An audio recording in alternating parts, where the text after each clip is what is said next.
Assalamualaikum warahmatullahi wabarakatuh. Perkenalkan, nama saya Sartika Olii, jurusan Manajemen Dakwah semester 8. Nah, di sini saya akan menjelaskan tentang teori pengembangan kepribadian menurut Sigmund Freud. Menurut teori psikoanalisis Sigmund Freud, yaitu kepribadian terdiri dari 3 elemen. Ketiga unsur kepribadian itu dikenal sebagai id, ego, dan superego, yang bekerja sama untuk menciptakan perilaku manusia yang kompleks. Nah, di sini saya akan menjelaskan biografi Sigmund Freud.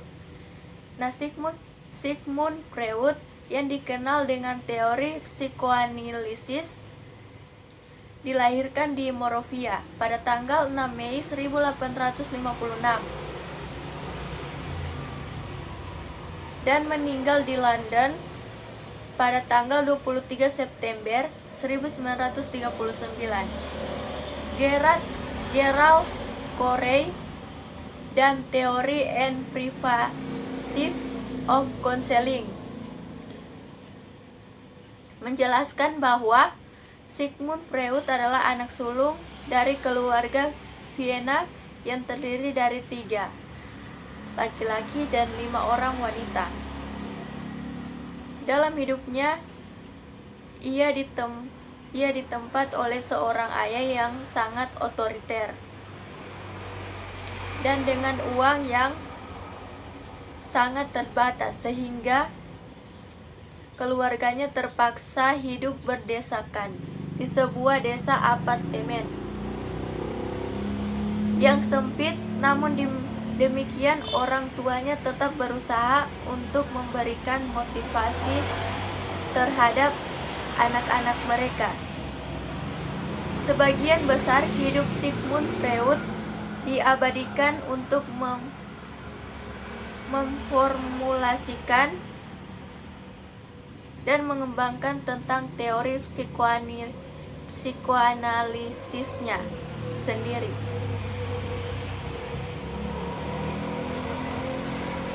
Uniknya, saat ia sedang mengalami problema emosional yang sangat berat adalah saat kreativitasnya muncul.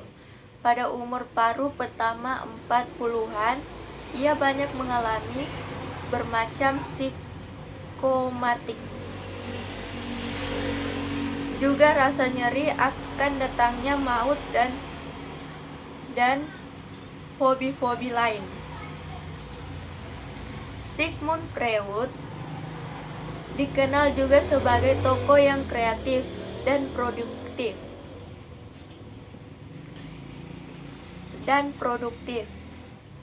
Ia sering menulis buku, juga sebagai tokoh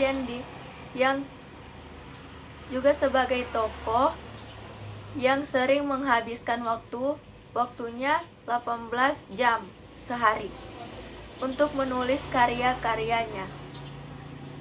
Dan karya tersebut terkumpul sampai 24 jilid buku.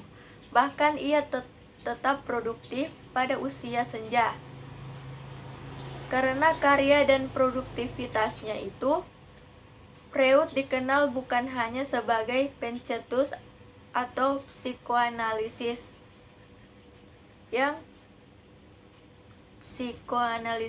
yang mencuatkan namanya dengan intelektual, tapi juga telah meletakkan teknis baru untuk bisa memahami perilaku manusia.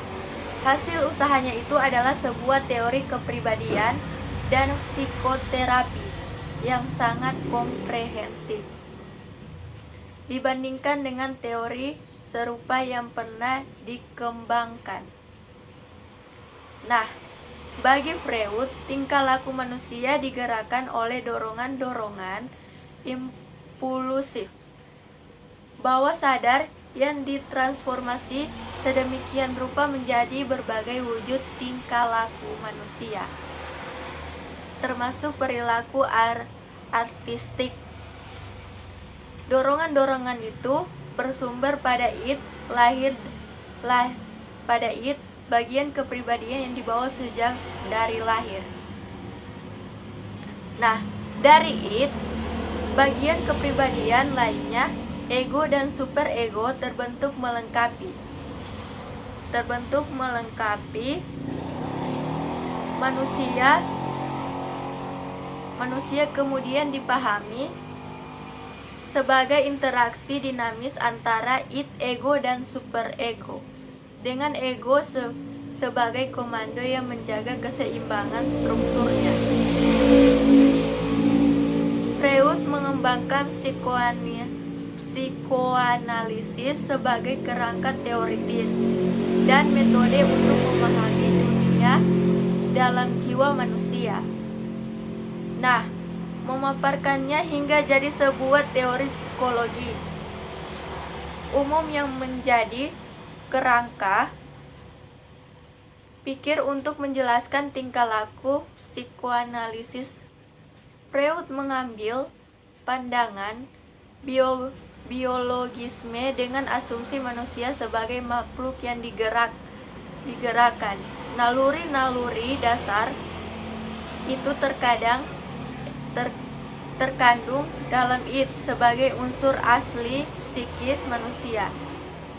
Freud juga mengasumsi bahwa dalam psikis manusia ketidaksadaran. Awalnya, Freud menggambarkan kepribadian manusia ibarat gunung es dengan bagian di atas permukaan laut sebagai wilayah kesadaran dan bagian yang berada di bawah permukaan laut sebagai wilayah ketidaksadaran. Psikoanalisa dianggap sebagai salah satu gerakan revolusioner di bidang psikologi yang mulai dari satu metode penyembuhan menderita sakit mental hingga menjelma menjadi sebuah konsepsi baru tentang hidup manusia. Nah, sebagian besar ditentukan oleh motif-motif ketidaksadaran, sehingga Freud dijuluki sebagai bapak penjelajah dan pembuat peta ketidaksadaran manusia. ID, ego, dan superego adalah tiga bagian dari aparatus psikis didefinisikan dalam model struktur jiwa.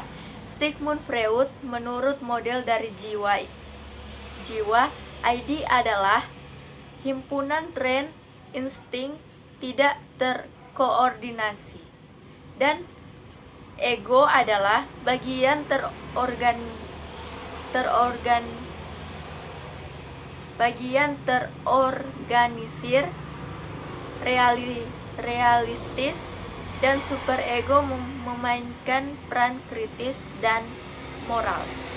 Nah, demikianlah penjelasan dari saya